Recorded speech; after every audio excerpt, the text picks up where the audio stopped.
प्यारे दोस्तों, आज हम आपको एक गरीब आदमी के बारे में बताने वाले हैं। एक गरीब आदमी को पेड़ के नीचे इतना खजाना मिला जिसे सुनकर आप भी हैरान रह जाएंगे।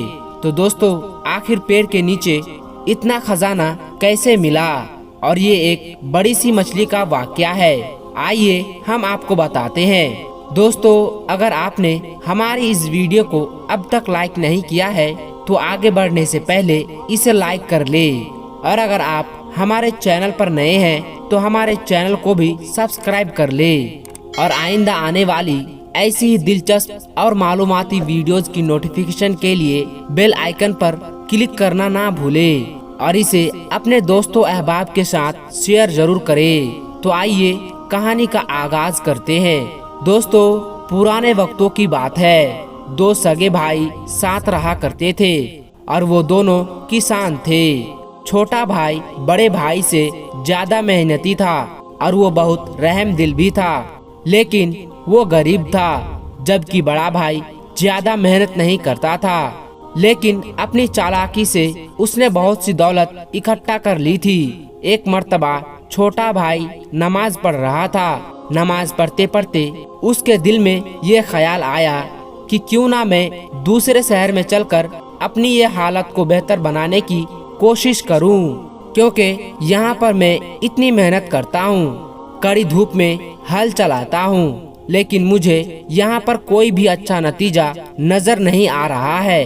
वैसे तो अल्लाह तबारक व तआला का शुक्र है, लेकिन फिर भी मैं किसी के सामने हाथ फैलाना नहीं चाहता। यहाँ तो ऐसी भी नौबत आ जाती है कि बड़े भाई के दर पर जाना पड़ता है और बड़े भाई नाराज हो जाते हैं। बेहतर तो यही है कि मैं यहाँ से निकल जाऊँ। एक रोज यही इरादा करके वो अल्लाह ताला से दुआ करके उस गांव से निकल गया।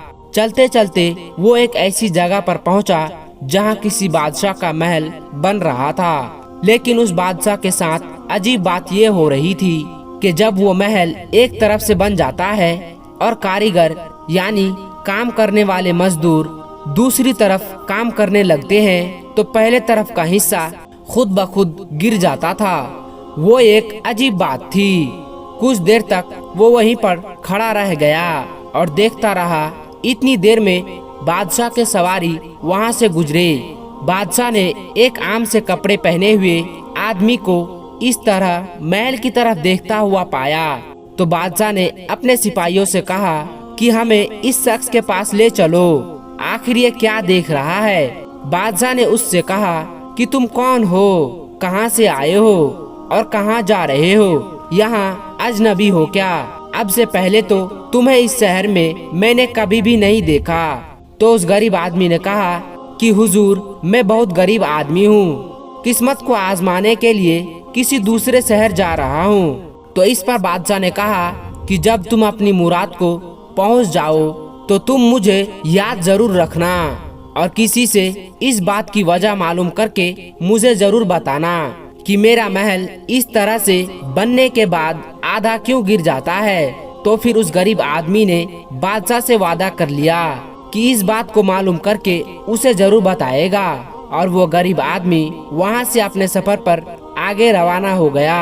वो जहाँ भी ठहरता वहाँ पर 2 रकात नफल नमाज जरूर अदा करता। सफर तय करने के दौरान रास्ते में एक दरिया आ गया, तो उसने सोचा कि क्यों ना मैं दरिया से वजू करके नमाज अदा कर लूं। अभी वो वजू करके नमाज की नियत ही बांध रहा था कि दरिया से एक बड़ी सी मछली बाहर निकल गई। उस मछली का रंग बिल्कुल सीहा यानी काला था। उस गरीब आदमी ने आज तक ऐसी मछली कभी नहीं देखी थी। बहरहाल उसने दिल में सोचा नहीं, लेकिन उसके जहन में ये सवाल जरूर उठा था कि वो बड़ी सी मछली कहने लगी, ये मुसाफिर तुम कौन हो, कहाँ जा रहे हो?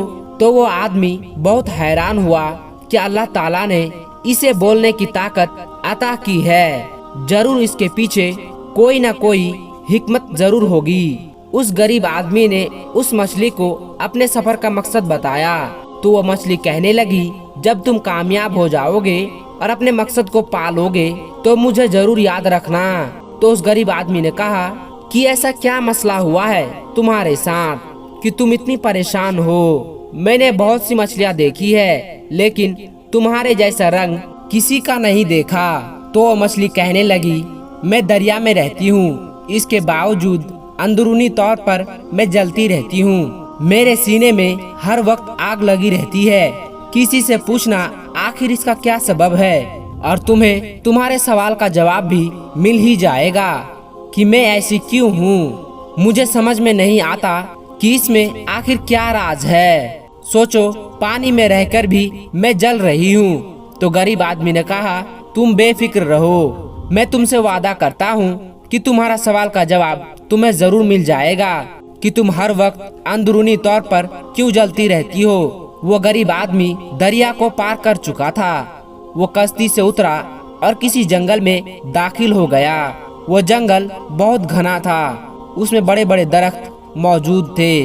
उसे भूख लगी, मगर खाने का कोई सामान उसके पास मौजूद नहीं था। अचानक उसे एक आलूचे का पेड़ नजर आया। उसने कच्चे पक्के आलूचे तोड़े और बैठकर उन्हें खाने लगा। सारे के सारे फल कड़वे थे, मीठे बिल्कुल भी नहीं थे। उस गरीब आदमी ने वो सारे आलूचे फेंक दिए और गुस्से में दरख्त की तरफ लपका कि पेड़ को तोड़ दे, ताकि इस तरह से धोखे में कोई भी आदमी इसका फल ना खाए। जब वो आदमी आलूचे के पेड़ का शाखा को तोड़ने लगा तो वो आलूचे का पेड़ फरियाद करते हुए बोला, भाई मुझे तकलीफ ना पहुंचाओ, मैं तो खुद बहुत परेशान हूँ कि मेरा फल इतना कड़वा क्यों होता है। जब तुम अपने मकसद में कामयाब हो जाओ तो फिर किसी से यह जरूर पूछना कि मेरा फल कड़वा क्यों होता है। उस आदमी ने उस पेड़ से भी वादा कर लिया। अब वो जंगल के बीचों बीच पहुंच चुका था। वो बहुत अंधेरी जगह थी, वहाँ पर किसी भी इंसान का रहने का कोई अंदाजा नहीं लग रहा था। कोई इंसान भूले से भी अगर वहाँ कदम रख देता तो कोई ना कोई दरिंदा उसे खा जाता, उसे अपना निवाला बना लेता। लेकिन उस आदमी को दरख्तों के झुंड में घास फूस की एक झोपड़ी नजर आई। हैरत की बात यह थी कि वहाँ पर कोई इंसान हो सकता था। वो थक चुका था और बहुत बहादुर भी था कि अगर कोई दरिंदा जानवर उसके पास आता तो वो उसका मुकाबला कर सकता था। फिर उसने सोचा कि मैं थोड़ी देर आराम करने के लिए इस झोपड़ी में चला जाता हूँ, थोड़ी देर सो जाता हूँ, फिर आगे अपना सफर को शुरू करूँगा। जब वो झोपड़ी के अंदर दाखिल हुआ तो उसने देखा कि वहाँ पर एक बहुत बूढ़ा फकीर आदमी गहरी नींद में सो रहा है। इस अंदाज में वो सोया है कि अल्लाह ताला का जिक्र भी हो रहा है और वो सो भी रहा है। ना जाने वो किस दुनिया में था। गरीब आदमी ने फकीर आदमी को हिलाने और जगाने की कोशिश की, लेकिन वो फकीर इतनी गहरी नींद में था कि उसके हिलाने के बावजूद भी वो नहीं उठा। उसने सोचा कि इनकी नींद खराब नहीं करूँगा, मैं उनके करीब ही आराम कर लेता हूँ और जब ये उठेंगे तो मैं उनको बता दूंगा कि मैं यहाँ पर क्यों आया हूँ। कम से कम इनको नुकसान तो नहीं आया होगा। वो आदमी करीब जाकर लेट गया, लेकिन अभी लेटे हुए उसे ज्यादा देर ही गुजरी थी कि उसे झोपड़ी के बाहर एक अजीब सी आवाज सुनाई दी। ऐसा लग रहा था कि कोई जमीन पर रेंग कर चल रहा हो। वो उस जंगल में रहने वाला एक बहुत ही बड़ा खूनी अजदा था, यानी वो बहुत बड़ा सांप था। अभी वो आदमी बाहर की तरफ जा ही रहा था कि उसका पैर किसी चीज से टकराया और वो एक बड़ी सी सोने की तलवार थी। उसने वो तलवार को उठाया और बाहर आकर अजदह का मुकाबला करने के लिए तैयार हो गया। वो सांप इससे पहले कि उस गरीब आदमी पर हमला करता, उसने उस सांप पर हमला कर दिया और फिर उसने अपनी तलवार से उसके टुकड़े टुकड़े कर दिए। उसको मारकर वो फतेयाबी की तरह झोपड़ी के अंदर आया तो उसने देखा कि जो फकीर आदमी अभी कुछ देर पहले सो रहा था अब वो जाग गया है।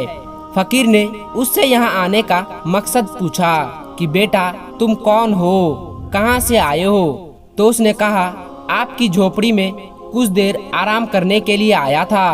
अगर मेरी वजह से आपकी नींद में खलल पैदा हुई हो तो मैं माजरत चाहता हूँ। आपकी इजाजत के बगैर मैं आपकी झोपड़ी में आ गया था। अब मैं चलता हूँ। तो उस फकीर ने कहा कि बेटा, तुम्हारी वजह से नींद खराब नहीं हुई, बल्कि तुम्हारी वजह से हम गहरी नींद से जागे हैं। इसका राज ये है कि हम 12 साल तक सोते रहते हैं और 12 साल तक जागते रहते हैं। तुमने आज वो कारनामा अंजाम दे दिया है जिसको कोई भी इंसान अब तक नहीं कर सका। तुमने हमारे तलवार से उस सांप को मार दिया जिसने अब तक ना जाने कितने आदमी को जिंदा निगल लिया है। ये खूनी अजदा हम तक नहीं पहुंच सकता था, और तुमने जो काम किया है वो इंसानियत की भलाई के लिए किया।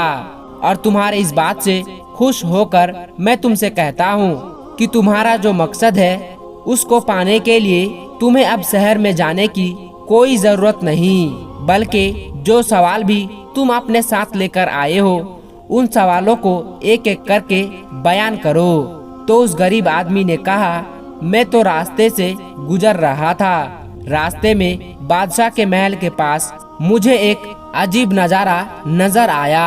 मैंने देखा कि बादशाह का महल तामीर हो रहा था, लेकिन उसका एक हिस्सा बार बार गिर जाता है। तो फकीर ने कहा, बेटा, बादशाह की एक जवान बेटी है जो शादी के काबिल हो गई है। जब तक बादशाह अपनी बेटी की शादी नहीं करेगा तब तक उसका महल इसी तरह से गिरता रहेगा। उसने पूछा, लेकिन वो इसकी शादी क्यों नहीं कर रहा है? तो फकीर ने कहा, क्योंकि वो चाहता है कि उसकी बेटी की शादी किसी अमीर दौलतमंद शहजादे के साथ हो, और उसकी बेटी अल्लाह वाली है। वो चाहती है कि वो किसी गरीब को शादी करे, लेकिन वो बादशाह इस बात के लिए तैयार नहीं है। बस उस बादशाह से जाकर ये कह दो कि अगर तुम अपनी बेटी की शादी उसके पसंद से करवा देते हो तो तुम्हारा वो महल जो अब तक गिरता जा रहा है वो अब नहीं गिरेगा। उसके बाद उस गरीब आदमी ने उस मछली का वाकया बयान किया। तो उस फकीर ने कहा कि मछली को अल्लाह ताला ने दानिशमंदी की दौलत से नवाजा है, मगर वो बहुत खुदगर्ज है। उसे अपने सीने में दबाए बैठी है। उससे कहो कि वो अपनी अक्लमंदी से दूसरों को फायदा पहुंचाए।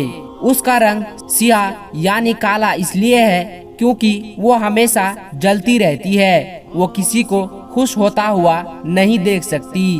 और दूसरी बात ये है कि उसके जबान से अल्लाह ताला का जिक्र कभी भी जारी नहीं होता।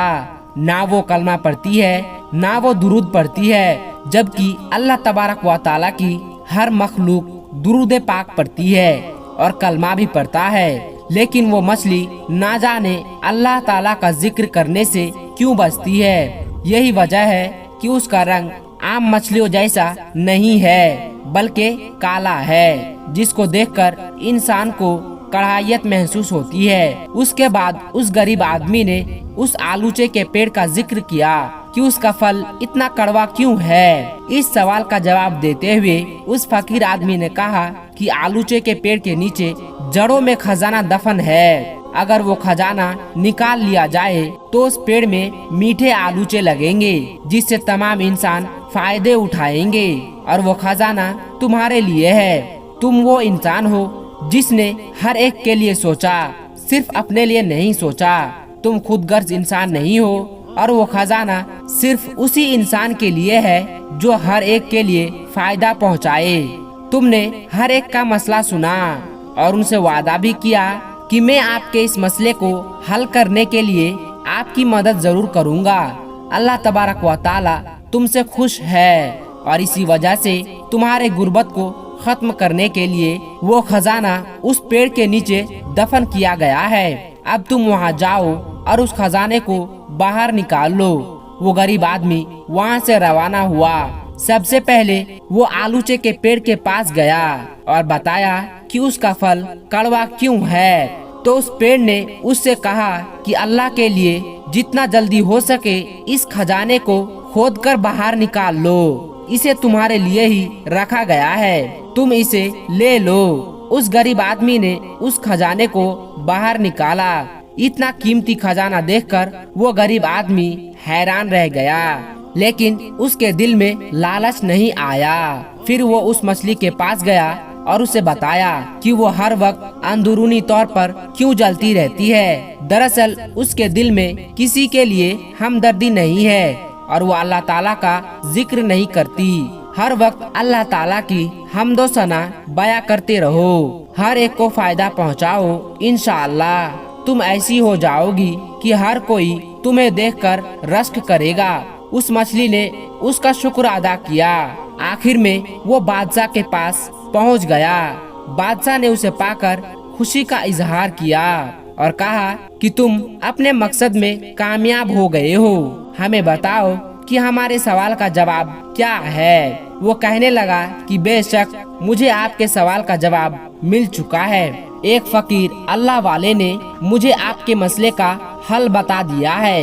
बादशाह ने कहा जल्दी बताओ, हम फौरन अपने मसले का हल करना चाहते हैं। उस गरीब आदमी ने कहा आप अपनी बेटी की शादी नहीं कर रहे हैं। तो बादशाह ने कहा कि तुम्हें यह बात कैसे मालूम हुई। तो उस आदमी ने कहा बस उस अल्लाह वाले ने मुझे ये बात बताई है। बादशाह ने कहा हाँ, क्योंकि जहाँ वो शादी करना चाहती है हम वहाँ उसकी शादी नहीं करना चाहते।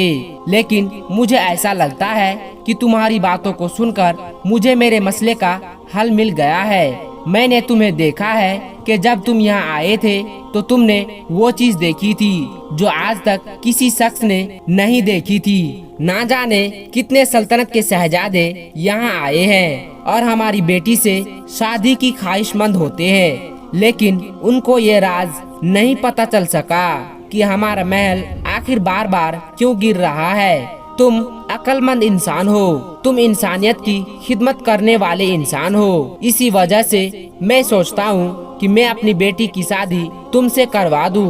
उसके बाद बादशाह ने उसकी बेटी की शादी उस गरीब आदमी के साथ करा दी। सुभान अल्लाह। मोहतरम दोस्तों, आज की इस कहानी से ये मालूम होता है कि हमें भी अल्लाह की तमाम मखलूकात की मदद करनी चाहिए, चाहे वो परिंदा हो या फिर चाहे वो इंसान हो। जो भी जरूरतमंद हो हमें हर जरूरतमंद की जरूरत को पूरा करने की कोशिश करनी चाहिए, क्योंकि इससे अल्लाह तबारक व तआला राजी होता है, बिगड़ी हुई काम बनती है और अल्लाह तबारक व तआला रिज्क में बरकत अता फरमाता है।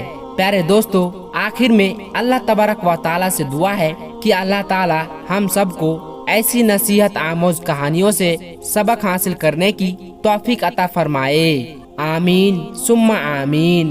प्यारे दोस्तों, आज की इस वीडियो में बस इतना ही।